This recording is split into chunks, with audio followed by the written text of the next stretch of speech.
It's time for Global Insight, where we speak to experts from around the world on issues making headlines. Now, one of the major changes South Korea's President-elect Yoon Suk-yeol is likely to bring with the next administration is the country's energy policy.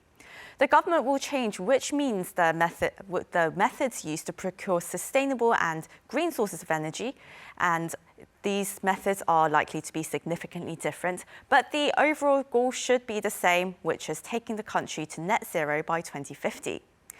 Most significantly, Yoon Suk-yeol is expected to do a U-turn on the incumbent government's decision to phase out nuclear power, and we discuss what to expect from the next government and whether they are steps in the right direction. For this, we connect with Suh-yong, Professor of International Studies at Korea University, and Jiyong, Associate Professor of KAIST Business and Technology Management, as well as the Director of KAIST Center for Sustainable Development. Very warm welcome to you both. And thank you so much for joining us today. First of all, my question to you, Professor Chung. Now, President-elect Yoon, he said that nuclear energy should make up around 30 to 35% of the country's source of energy. Now, first of all, is this possible in terms of South Korea's capacity and infrastructure? I mean, what kind of changes will this have to involve? Well, it has been all the time possible, even before Moon administration started some years ago.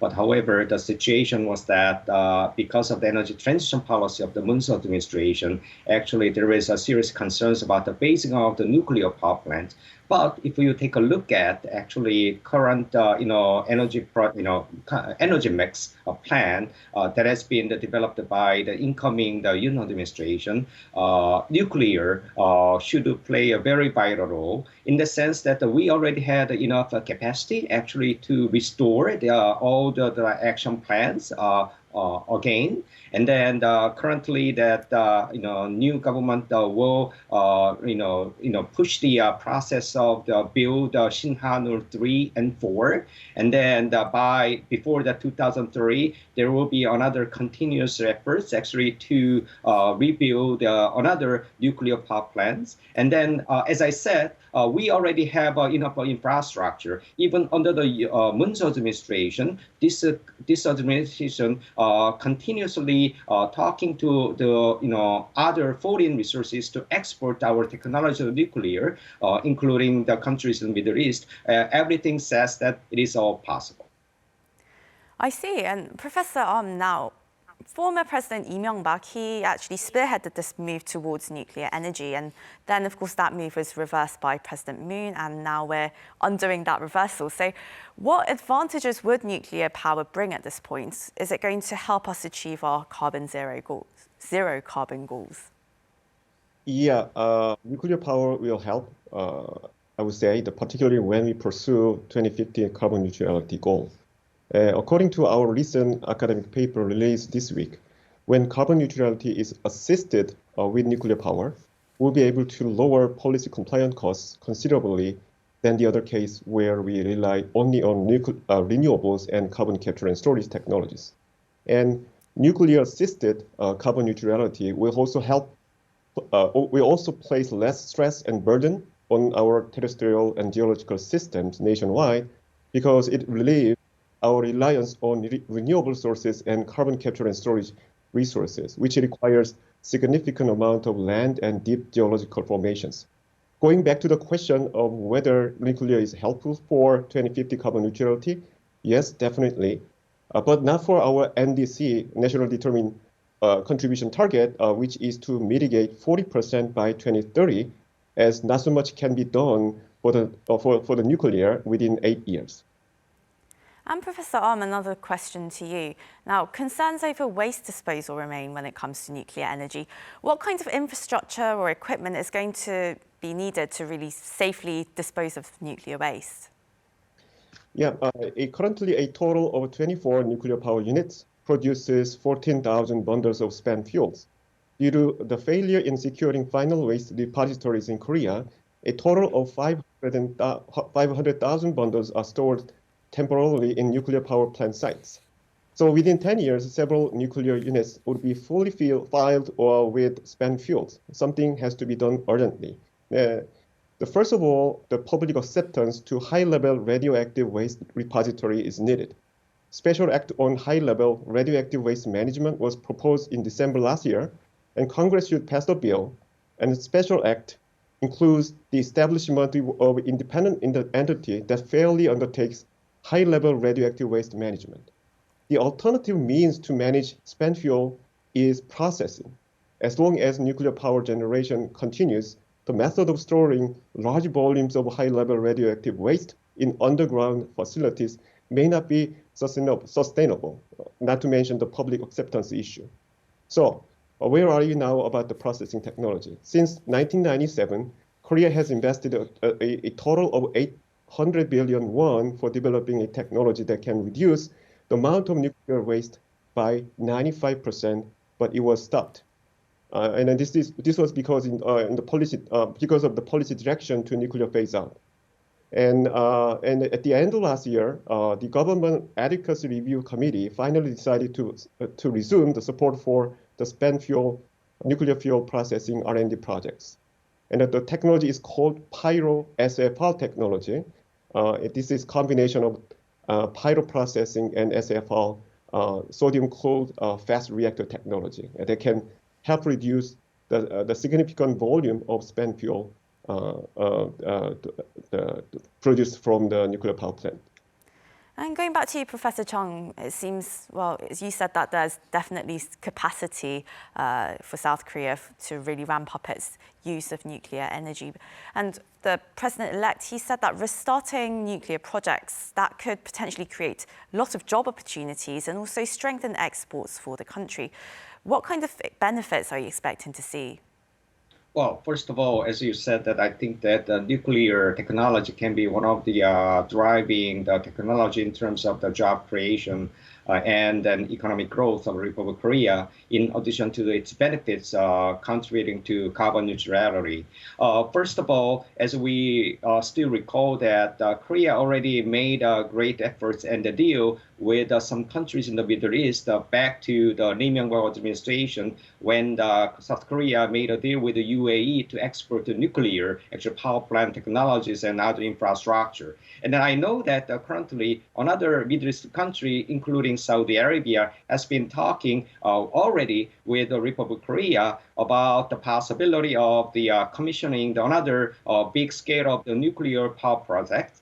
So therefore, we already see the tangible, almost possible deal that is coming to us, and then Yoon's administration's policy on nuclear will help this. In addition, we cannot, forget to say that because of the Ukraine situation, then Russia may not be able to participate in the global nuclear market, and that will also, I think, help South Korea to further expand its, opportunities to export the nuclear power plant technologies, which will eventually help South Korea to create more jobs and then grow its economy. And Professor it seems that the president-elect is now also, he plans to make a move away from wind and tidal energy, which is something that this incumbent administration has been pursuing. And rather, the next administration is going to focus more on solar energy. So what is the reason for this move? So I would say there is no silver bullet. So renewables, either solar PV or wind, that also should go with other technology options.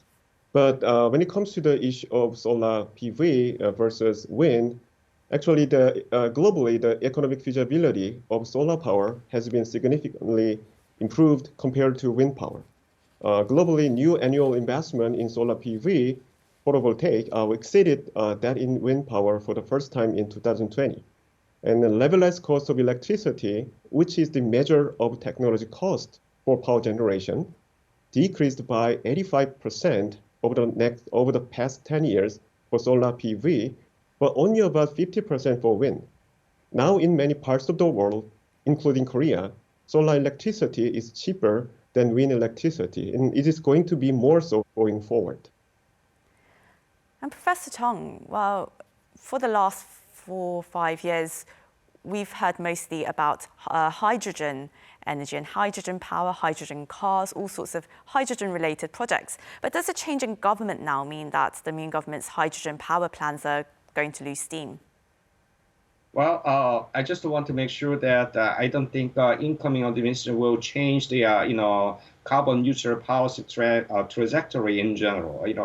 I don't think so. But the question is whether or not the current plan are feasible and practical enough to bring the Republic of Korea to meet the target of reducing greenhouse gas emissions by 40% as planned. That's the question. In that regard, that hydrogen will remain as one of the viable technology for sure. We know that some of the global market size, such as hydrogen turbine, its size will grow the 14th more than what we are having now in the year 2013. So in that regard, that I think that the Republic of Korea can cooperate with not only the United States, also some of the other European countries who might be interested in putting their resources on developing hydrogen technologies, and so that we can eventually expand the market of the hydrogen in the world. And Professor, of course, procuring energy security is very important for South Korea. But another major environmental issue that the Yoon administration will have to tackle is air pollution. That's fine dust. Now, heavy concentration levels of fine dust hasn't improved over the last few years, despite the incumbent government forming a special presidential committee and rolling out all sorts of measures, really, to reduce traffic and emission-heavy cars. What further steps do you think we need? Okay, I think that not only the mitigation of domestic pollutants, but also the cooperation between Korea and China to tackle transboundary air pollution is urgent. Although we have implemented domestic emergency reduction measures during winter, external factors that increase the amount of fine dust flowing in from abroad, particularly in winter, are also another main causes. So preemptive response itself is fundamentally difficult in Korea. Let me approach to this issue in two ways. First, mitigation side. One good news is that air pollution intensive sectors such as industrial, power generation, and transportation sectors are now directly affected by carbon mitigation policies. That is, climate policy started to provide air pollution co-benefits. The steel industry is also making major investment in reduce fine dust, and the chemical industry is developing and investing in technology to reduce volatile organic compounds emission. The second is about international cooperation. We need to strengthen policy coordination and information exchange on transboundary air pollution issues with China at bilateral or multilateral levels, such as Northeast Asia Clean Air Partnership. Based on mutual understanding, the two countries will be able to further strengthen our capability to respond to air pollution issues. And lastly, Professor Chung, now we have a new government coming in. There'll be a new environment minister. So what kind of role do you hope to see her play? And what do you think will be some of the key agendas that she pushes for to tackle the key environmental challenges that we face here in South Korea?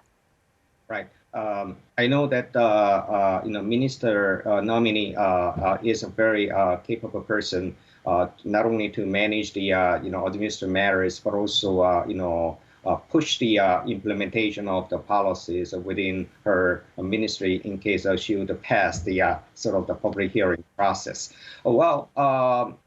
First of all, we should know that climate and energy issues cannot only handled by the one single ministry environment, because it involves various issues, including the Ministry of Energy, Ministry of Finance, Ministry of Environment, Ministry of Foreign Affairs. In the end, that's why we all say that it's the matter for the president himself. So I first of all hope that President-elect Yoon, he will lead all these discussions within the government. And then, in case of the Ministry of Environment, I'm sure that the Ministry of Environment can play a very important role, because this has been a key ministry in developing the policy of carbon neutrality under Moon's administration. However, I hope that they will focus more on monitoring, assessment, and also handling with the transparency issues with United Nations Climate Change Convention. So these are some of the key issues that the incoming minister